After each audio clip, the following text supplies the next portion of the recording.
नमस्कार दोस्तों, स्वागत है आपका पितृलोक दर्शन चैनल पर। दोस्तों, आज हम बात करेंगे कि त्रिपिंडी श्राद्ध किसे कहते हैं, क्योंकि हमारे बहुत सारे जो व्यूअर हैं, वो भारत के कोने-कोने से और वो कहते हैं कि हमने त्रिपिंडी श्राद्ध भी करवाया अपने पितरों का, तो भी हमारे घर में शांति नहीं है। तो आज मैं आपको यह बताने की कोशिश करूँगा कि त्रिपिंडी श्राद्ध किसे कहते हैं। बात शुरू कर रहे हैं उससे पहले मैं आपसे आग्रह करूँगा कि आप इस चैनल को सब्सक्राइब करें, लाइक करें और कमेंट के माध्यम से आप अर्जी भी पिताजी महाराज के चरणों में लगा सकते हैं और बेल आइकन को आप ज़रूर प्रेस कर लें ताकि एक रोज़ हम वीडियो प्रसारित करते हैं उसका नोटिफिकेशन आपको मिलता रहे। पिताजी महाराज आप सभी की रक्षा करें। इसी भावना के साथ आज का जो मुख्य बिंदु है कि त्रिपिंडी श्राद्ध किसे कहते हैं उस पर हम चर्चा करते हैं। जातस्य ही ध्रुवो मृत्यु ध्रुवम जन्म मृत्युस्य च। जो संसार में जन्म लेता है उसकी मृत्यु निश्चित है और जो मरता है उसका पुनर्जन्म होता है, यह भी निश्चित है। यह पुनर्जन्म कई योनियों में हो सकता है। सामान्यतः जीव से इस जीवन में पाप और पुण्य दोनों होते हैं। पुण्य का फल है स्वर्ग और पाप का फल है नरक। जैसा कि हम सभी जानते हैं, नरक में पापी को यातनाएं भोगनी पड़ती है, कष्ट भोगने पड़ते हैं और स्वर्ग में जो पुण्यात्मा है वो सुख भोगती है। स्वर्ग और नरक भोगने के बाद जीव पुनः अपने कर्मों के अनुसार 84 लाख योनियों में भटकने लगता है। पुण्यात्मा मनुष्य योनि अथवा देव योनि प्राप्त करते हैं और जो पापात्मा है वो पशु, पक्षी, कीट, पतंग इस तरह की योनि प्राप्त करते हैं। इन योनियों के अतिरिक्त एक तीसरी योनि भी है जो भूत, प्रेत, पिशाच योनि है। यह योनि असद्गति प्राप्त प्राणियों को प्राप्त होती है। शास्त्रों के अनुसार यह असद्गति कई प्रकार से हो सकती है। जैसे कोई व्यक्ति आत्महत्या करके मरता है, कोई जिसका ऋण अनुबंध बाकी रह गया है, जैसे किसी से उसने पैसे उधार ले लिए वो मर गया हो, या फिर द्वेष के कारण जिसकी मृत्यु हुई है, दूसरों की हत्या जिस व्यक्ति ने की है, दुर्घटना तथा अकाल मृत्यु से जो मृत्यु को प्राप्त होते हैं या जिनका और्ध्वदेहिक संस्कार शास्त्रीय विधि से नहीं किया जाता है, वे सभी भूत प्रेत आदि योनियों को प्राप्त होते हैं। ऐसे प्राणी स्वयं तो भूख, प्यास आदि विविध यातनाओं से ग्रसित होकर अत्यंत पीड़ा का अनुभव करते ही करते हैं।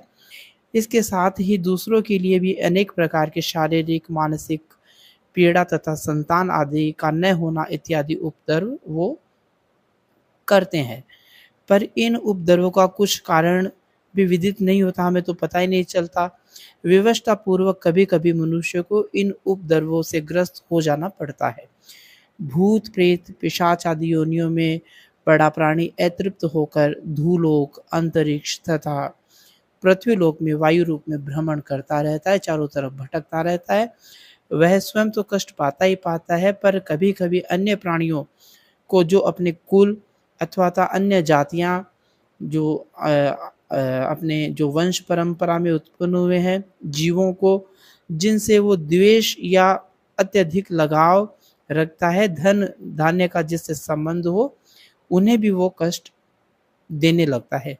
इसी को अपन सामान्य शब्दों में प्रेत बाधा या पितृ बाधा भी इसे कहा जाता है। अनेक शास्त्रों में असद्गति प्राप्त इस प्रकार के जो प्राणी हैं उनको सद्गति देने के लिए एक विशेष प्रकार के श्राद्ध की व्यवस्था की गई है, जिसे ही त्रिपिंडी श्राद्ध कहते हैं। यानी इन जो योनि है भूत प्रेत की, इनसे निकलने के लिए जो हमारे पूर्वज है वो उनको निकालने के लिए जो श्राद्ध किया जाता है वो त्रिपिंडी श्राद्ध हम उसे कहते हैं। इस श्राद्ध में सात्विक, राजस तथा तामस प्रेत के निमित्त 3 पिंड बनाकर विशेष विधि से श्राद्ध किया जाता है, क्योंकि जो मनुष्य होता है उसमें 3 गुण प्रमुख होते हैं, या तो सतगुण होता है या रजोगुण होता है या तामसिक जो गुण होता है वो होता है। तो इस श्राद्ध में सात्विक, राजस तथा तामस प्रेतों के निमित्त 3 पिंड बनाकर विशेष विधि से श्राद्ध किया जाता है, इसलिए यह त्रिपिंडी श्राद्ध कहलाता है। आपको क्लियर हो गया होगा कि इसमें जो 3 गुण हैं उन्हीं के अनुरूप श्राद्ध किया जाता है, इसीलिए इसे त्रिपिंडी श्राद्ध कहते हैं। विधि पूर्वक इस श्राद्ध के संपन्न होने पर प्राणी भूत पिशाच आदि योनियों से मुक्त होकर उत्तम लोक को प्राप्त होते हैं तथा जो श्राद्ध करता है बिना कोई बाधा पहुंचाए सर्वाभीष्ट प्राप्त करने में सहायक होते हैं। यानी जो श्राद्ध करता है, ये त्रिपिंडी श्राद्ध करता है, उसे भी अच्छा महसूस होता है, उसके लिए भी अच्छा रहता है।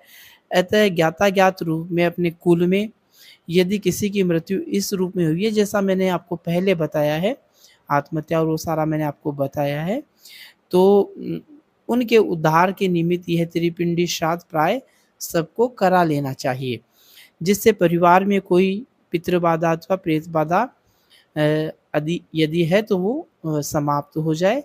इस प्रकार यह श्राद्ध सब प्रकार से हितकारी होता है। लेकिन आपको मैं कहना चाहूँगा कि आप जब ये श्राद्ध करवाएं तो जो विद्वान पंडित है उनसे करवाएं, क्योंकि कई लोग होते हैं वो इन श्राद्धों के नाम पर पैसे ठगने के लिए भी बैठे हैं, तो उस प्रकार के लोगों से आप दूर रहें। ऐसा नहीं हो कि आपके पैसे भी लग जाए, आपका श्रम भी लग जाए और आपका जो काम है वो भी नहीं हो। ये भी मैं आपको एक जो अलग मैं एक वीडियो बनाऊंगा, उसमें जो शास्त्रों में क्या कहा गया है कि अगर विधि पूर्वक अगर श्राद्ध नहीं करते हैं तो उसका कोई फायदा मिलने वाला नहीं है। केवल अपन मन में खुश हो जाते हैं कि अपन ने ये कर दिया, लेकिन उसका कुछ फायदा नहीं होता है। आगामी दिनों में एक अन्य वीडियो के माध्यम से मैं आपको वो भी बताने की कोशिश करूंगा कि हमारे शास्त्र उस स्थिति में क्या कहते हैं। आज की जानकारी आपको कैसी लगी, आप कमेंट के माध्यम से ज़रूर बताएं। इस अंक में आप हमारे साथ अंत तक बने